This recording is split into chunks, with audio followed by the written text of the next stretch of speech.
Hi guys, welcome back to Charlie and the Chocolate Factory. We're going to start today on chapter 11. But when we ended, we were learning about how poor and hungry Charlie was, how poor his family was, how hungry he was getting. And at the very end of chapter 10, he found that $1 bill. And do you remember what he was going to do with it? He was going to go buy one chocolate bar and then go take the rest home and give it to his mom. So here we go. Chapter 11, The Miracle. Charlie entered the store and laid the damp dollar bill on the counter. "One Wonka's Whipple Scrumptious Fudge Mellow Delight," he said, remembering how much he had loved that one on his birthday. The man behind the counter looked fat and well fed. He had big lips and fat cheeks and a very fat neck. The fat around his neck bulged out all around the top of his collar like a rubber ring. He turned and reached behind him for the candy bar, and then he turned back again and handed it to Charlie. I have a picture.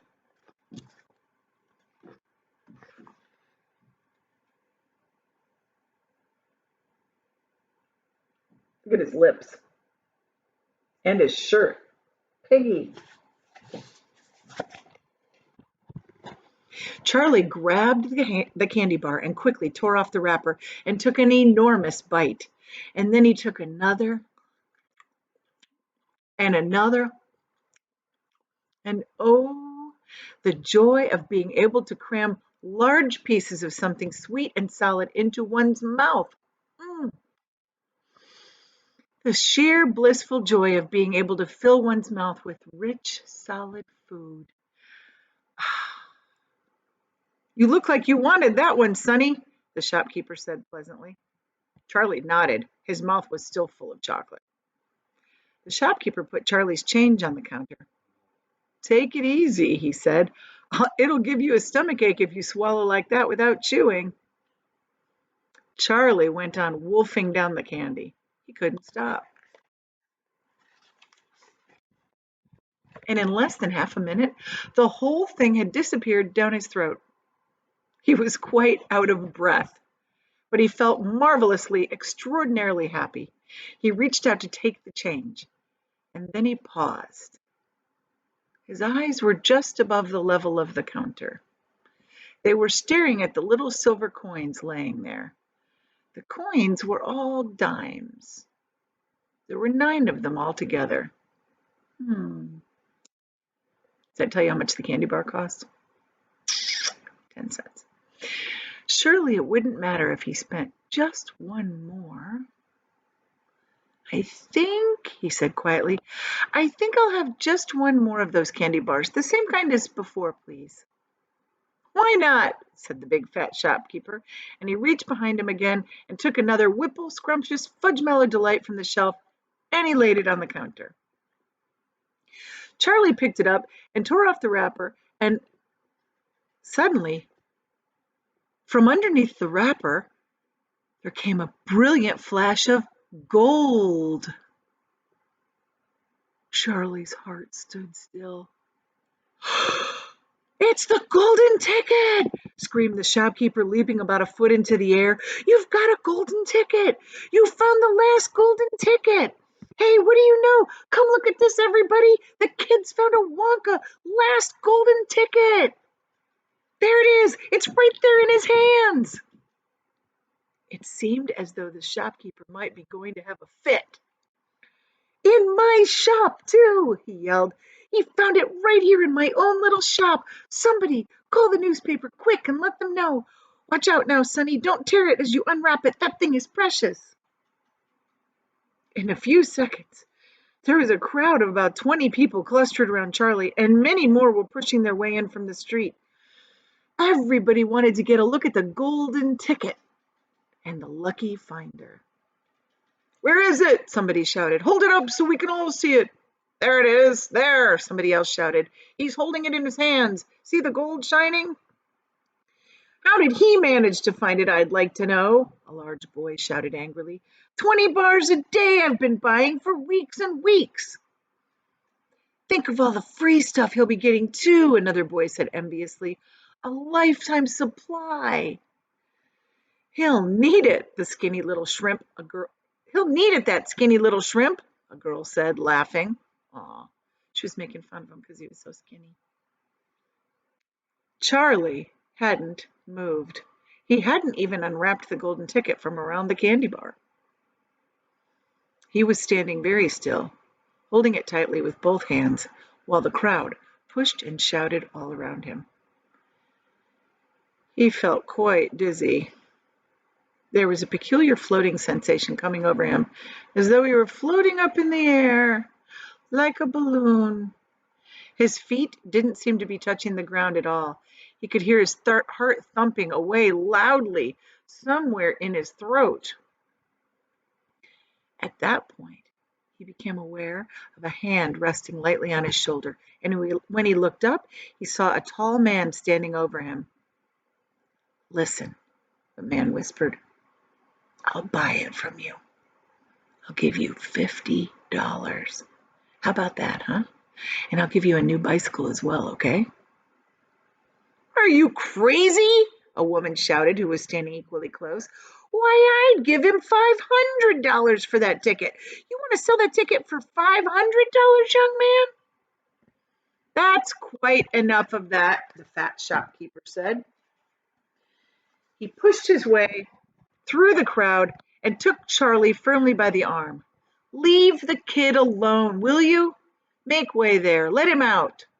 And to Charlie, as he led him through the door, he said, "Don't you let anybody have it. You take it straight home quickly before you lose it. Run all the way and don't stop till you get there. Do you understand?" Charlie nodded. "You know something?" the fat shopkeeper said, pausing a moment and smiling at Charlie. "I have a feeling you needed a break like this. I'm awfully glad you got it. Good luck to you, Sonny." "Thank you," Charlie said, and off he went, running through the snow as fast as his legs would go. And as fast as he flew past Mr. Willy Wonka's factory, he turned and he waved at it and he sang out, "I'll be seeing you. I'll be seeing you soon." And 5 minutes later, he arrived at his own home. Chapter 12. What it said on the golden ticket. Charlie burst through the front door, shouting, "Mother! Mother! Mother!" Mrs. Bucket was in the old grandparents' room serving them their evening soup. "Mother!" yelled Charlie, rushing in like a hurricane. "Look, I've got it! Look, I've got it! Mother, look, the last golden ticket, it's mine! I found some money in the street, and I bought 2 candy bars, and the second one had the golden ticket, and there were crowds of people all around me wanting to see it, and the shopkeeper rescued me, and I ran all the way home, and here I am. It's the 5th golden ticket, Mother, and I found it." Mrs. Bucket simply stood and stared, while the 4 old grandparents, who were sitting up in bed, balancing bowls of soup on their laps, all dropped their spoons with a clatter and froze against their pillows. For about 10 seconds, there was absolute silence in the room. Nobody dared to speak or move. It was a magic moment. Then, very softly, Grandpa Joe said, "You're pulling our legs, Charlie, aren't you? You're having a little joke?" "I am not!" cried Charlie, rushing up to the bed and holding out the large, golden, beautiful ticket for him to see. Grandpa Joe leaned forward and took a close look, his nose almost touching the ticket. The others watched him, waiting for the verdict. Then, very slowly, with a slow and marvelous grin spreading all over his face, Grandpa Joe lifted his head and looked straight at Charlie. The color was rushing into his cheeks, and his eyes were wide open, shining with joy, and in the center of each eye, right in the very center, in the black pupil, was a little spark of wild excitement, and it was slowly dancing. And then the old man took a deep breath, and suddenly, with no warning whatsoever, an explosion just seemed to take place inside of him. He threw up his arms, and he yelled, "Yippee!" And at the same time, His long, bony body rose up out of the bed, and his bowl of soup went flying into the face of Grandma Josephine. And in one fantastic leap, this old fellow of 96 and a half, who hadn't been out of his bed these last 20 years, jumped up to the floor and started doing a dance of victory in his pajamas. Yippee! He shouted. 3 cheers for Charlie! Hip hip! Hooray! At this point, the door opened and Mr. Bucket walked into the room. He was cold and tired, and he looked it. All day long he had been shoveling snow in the streets. Cripes, he cried. What's going on in here? It didn't take them long to tell him what had happened. I don't believe it, he said. It's not possible. Show him the ticket, Charlie, shouted Grandpa Joe, who was still dancing around the floor like a dervish in his striped pajamas. Show your father the 5th and the last ticket in the world. I've got a picture for you.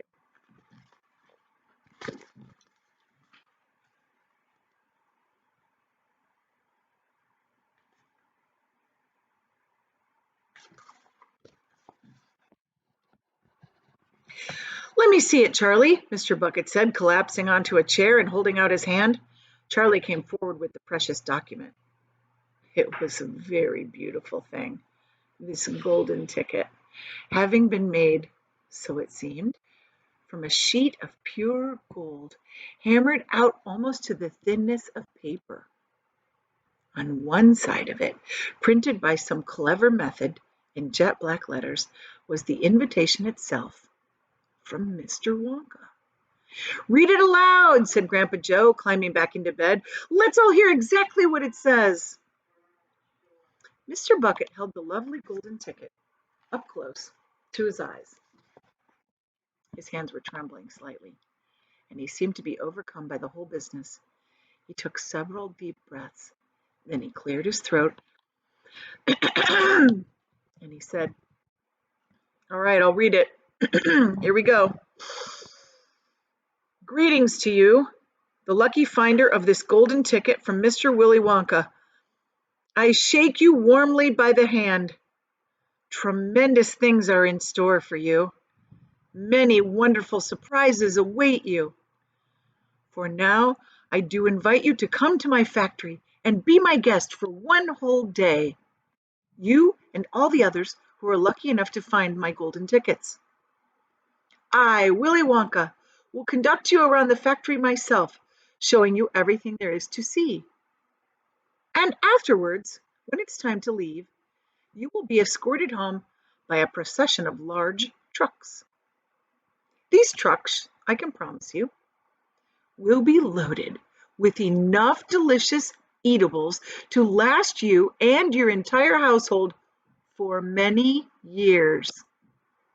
If at any time thereafter you should run out of supplies, you only have to come back to the factory and show this golden ticket, and I shall be happy to refill your cupboard with whatever you want. Wow, this is really good luck for them, isn't it? In this way, you'll be able to keep yourself supplied with tasty morsels for the rest of your life. But this is by no means the most exciting thing that will happen to you on the day of your visit. I am preparing other surprises that are even more marvelous and more fantastic for you and for all my beloved golden ticket holders. Mystic and marvelous surprises that will entrance, delight, intrigue, astonish, and perplex you beyond measure. In your wildest dreams, you could not imagine that such things could happen to you.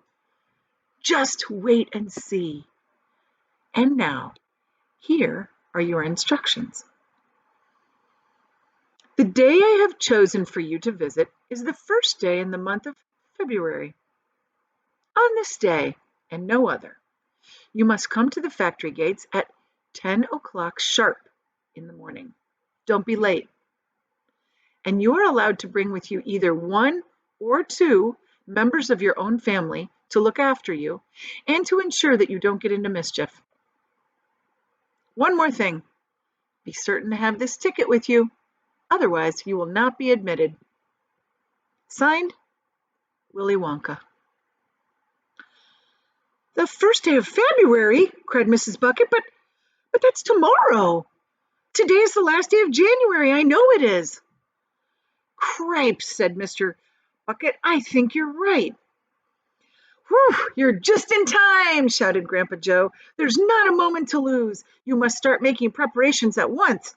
Go wash your face, comb your hair, scrub your hands, brush your teeth, blow your nose, cut your nails, polish your shoes, iron your shirt, and for heaven's sake, get all that mud off your pants.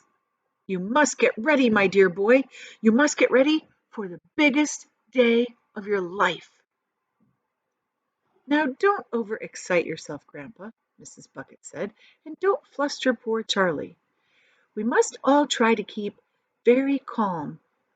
Now, the first thing to decide is who is going to go with Charlie to the factory. I will, cried Grandpa Joe, jumping out of bed at once again. I'll take him. I'll look after him. You leave it to me. Mrs. Bucket smiled at the old man, and then she turned to her husband and said, How about you, dear? Don't you think you ought to go?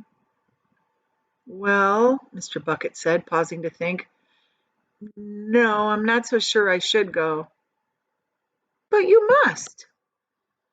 There's no must about it, my dear, Mr. Bucket said gently. Mind you, I'd love to go. It'd be tremendously exciting, but on the other hand, I believe the person who truly deserves to go the most is Grandpa Joe himself.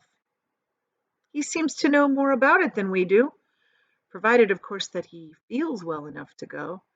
Yippee! Shouted Grandpa Joe, seizing Charlie by the hands and dancing around the room. He certainly seems well enough, Mrs. Bucket said, laughing. Yes, perhaps you're right, after all. Perhaps Grandpa Joe should be the one to go with him. I certainly can't go myself and leave the other three old people all alone in bed for the whole day. Hallelujah! Cried Grandpa Joe. Praise the Lord! At that point, there came a loud knock on the front door. And of course, my dogs have to bark. Mr. Bucket went to open it, and the next moment, swarms of newspapermen and photographers were pouring into the house. They had tracked down the finder of the fifth golden ticket, and now they all wanted to get the full story for the front pages of the morning newspapers. For several hours, there was complete pandemonium in the little house, and it must have been nearly midnight before Mr. Bucket was able to get rid of them all, so Charlie could finally go to bed. All right, see you tomorrow.